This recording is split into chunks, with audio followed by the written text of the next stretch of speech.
Howdy folks, how are y'all doing? My name is Cub, and welcome to a sort of a different video for this channel. This is going to be a guide on how you can jailbreak or modify, more specifically how to install the Homebrew channel onto your Wii. Quick disclaimer before we get started. First off, no, this is not illegal, you silly person. However, it is potentially dangerous. You could, in theory, brick your Wii and make it completely useless. So, if you proceed with this guide, you follow these steps, and something goes wrong, please understand you were taking all responsibility on yourself. I can no way be held responsible for whatever damages you may inflict on your system, because after all, it was your choice to proceed with this knowing the dangers.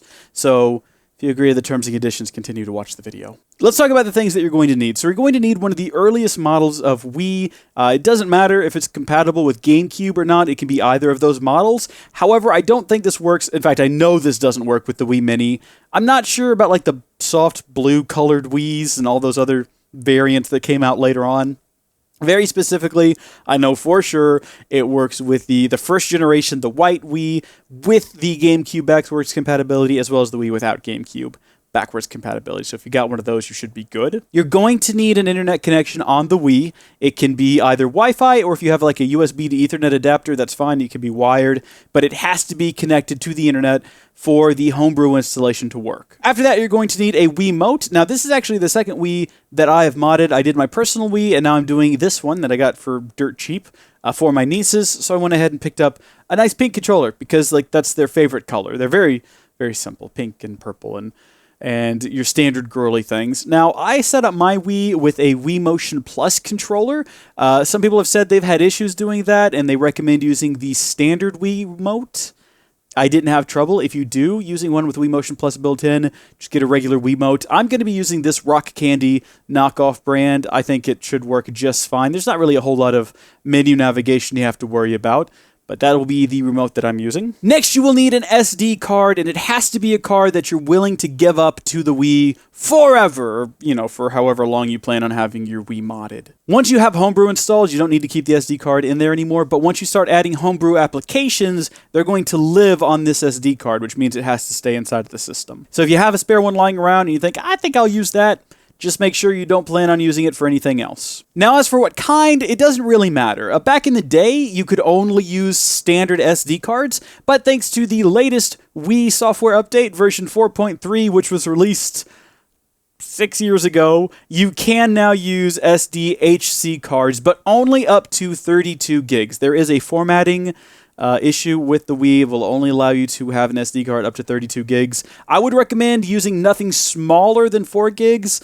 And again, you can only go up to 32. My personal Wii has a 32 gig card in it. For my nieces, they're not going to have a whole bunch of Homebrew applications installed on it. So I went with this 16 gig card here. This is a SanDisk Ultra SDHC UHS-I card. It's like $8, 16 gigs. But again, any card you have lying around, it's 4 gigs, anywhere between 4 and 32 gigs will work just fine. The final thing you'll need is a PC or a Mac, or I guess a Linux system that has an SD card slot. I did this on an iMac when I did my original Wii, my personal Wii, but I'm going to be doing this tutorial on a PC because it's a bit easier for me to capture PC footage than it is Mac. So I don't have an SD card slot on my PC. What I do have is a USB to SD card slot adapter. First tutorial, how to use adapter.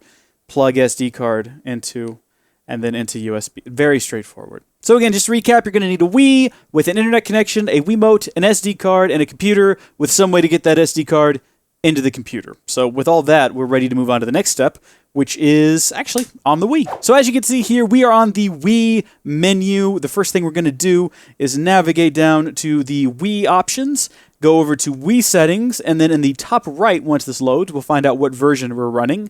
As you can see, I've got version 4.3 installed. That's the latest version. The number on the end, or I should say the letter on the end, the U, is for United States. I think that's actually all of North America, so if you're in Canada, it'll probably say U as well. If you live in a European country, it'll say 4.3E. I think 4.3J for Japan. There's a just, you know, et cetera, whatever region you're living in. If it doesn't say 4.3, we're going to have to update it. Don't worry, we're going to get to that. First, we need to make sure we're connected to the internet. So go to Internet, and then you can set up your connection up here under Connection Settings, whether you're using wired or wireless. It doesn't matter. Once you are connected to the internet, go to console information, and you're going to see your MAC address here. Now, I've got my MAC address blurred out because you don't need my MAC address. You need your MAC address. So check under console information, get your MAC address, either write it down in a piece of paper if you still have those sorts of archaic instruments, or else just put it into a phone, a computer, whatever. You're going to need this address later, though. I should also note, doesn't matter the upper or lowercase of the letter. You can do it all in uppercase, lowercase, doesn't matter. Just make sure you get the MAC address jotted down. Once you have that, we're going to back out of here, and if you already have version 4.3 installed, you're pretty much done.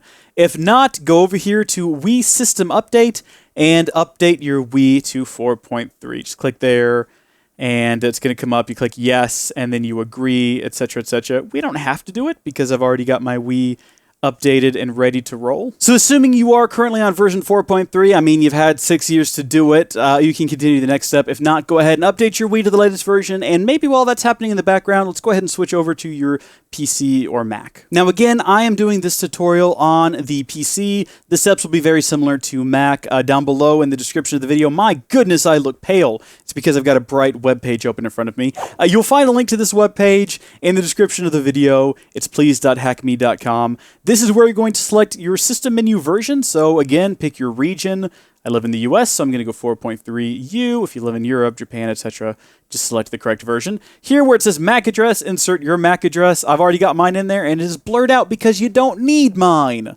You need yours. The only reason I'm trying to make this abundantly clear is because in other tutorials that I saw, while I was trying to figure out how to do this myself, I just saw a lot of comments from people saying, I put in the MAC address that you showed and it didn't work. Come on, people, let's be sharp here. You need your MAC address, not mine. Next, you want to make sure that where it says bundle the Hackme installer for me, if you want to install, just go ahead and do it. There's no reason not to.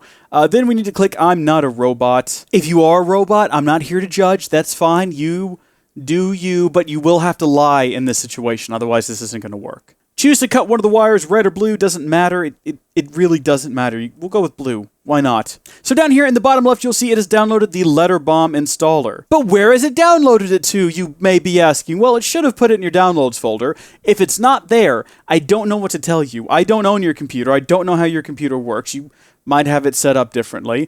If you're using Chrome, though, you could just click this and click Show in Folder, and there it is, right there in the downloads folder. Now you need to unzip this and get to the contents inside. I'm just going to double click it, and there we go. Depending on what system you're on, what programs you have installed, you might have to actually unzip it, whatever. These are the files you're looking to get, though, right here.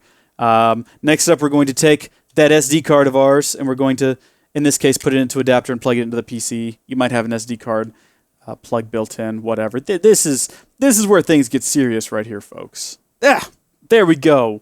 Oh, and look at that. It opened right up. Great. It took a little bit more effort than I was anticipating, but we've got it plugged in now. And from here, you just need to locate the SD card. In this case, it's D on your computer. It might be F, whatever. You need to make sure that there's nothing else installed on it. If there is, go ahead and delete it. Then select all of the files inside of that zipped file. We don't want the zipped file. We want the contents of the zipped file. And we want to move all that over to the root of the SD card. So that means it's not inside of a folder or anything. It's right on the SD card. When you open the SD card, the very first thing you see, no folders, no files, move it there. And then we're pretty much done with the PC now. We just hit eject. If you're on a Mac, the process might be slightly different, obviously.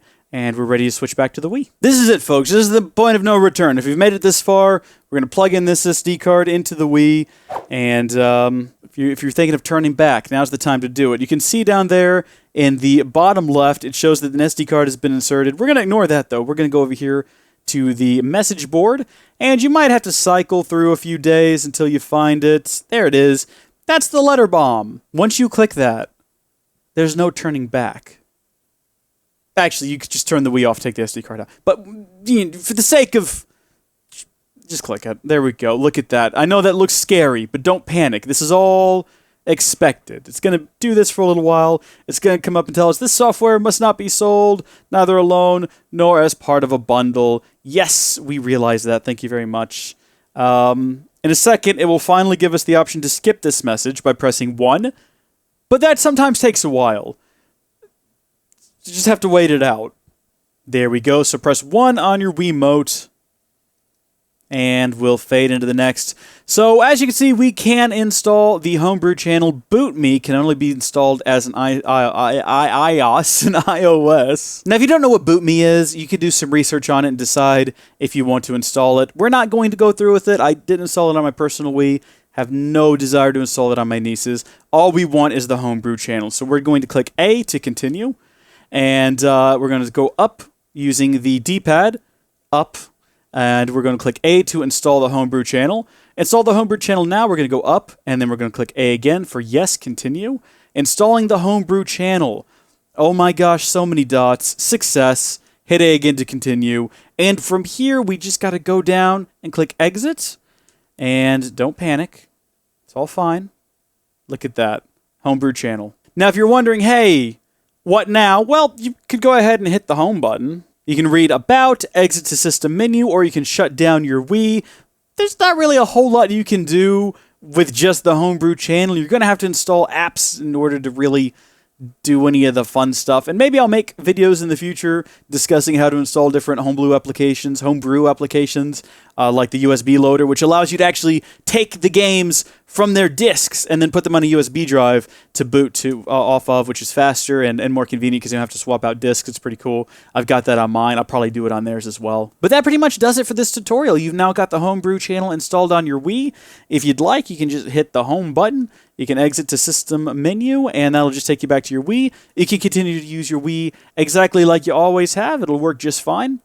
And yeah, there's the Homebrew channel right there on the main screen if you ever want to get back to it. Actually, quick note about the SD card while I'm thinking about it. You can actually take it out now. And once the Homebrew channel has been installed, you can even use the Homebrew channel without the SD card installed.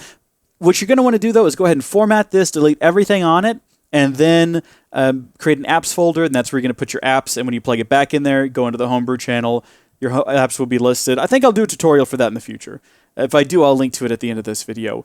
But yeah, that pretty much does it. I hope that it worked out for you folks. I hope you found this video useful, and I'll see you later. Bye. Just hit my mic.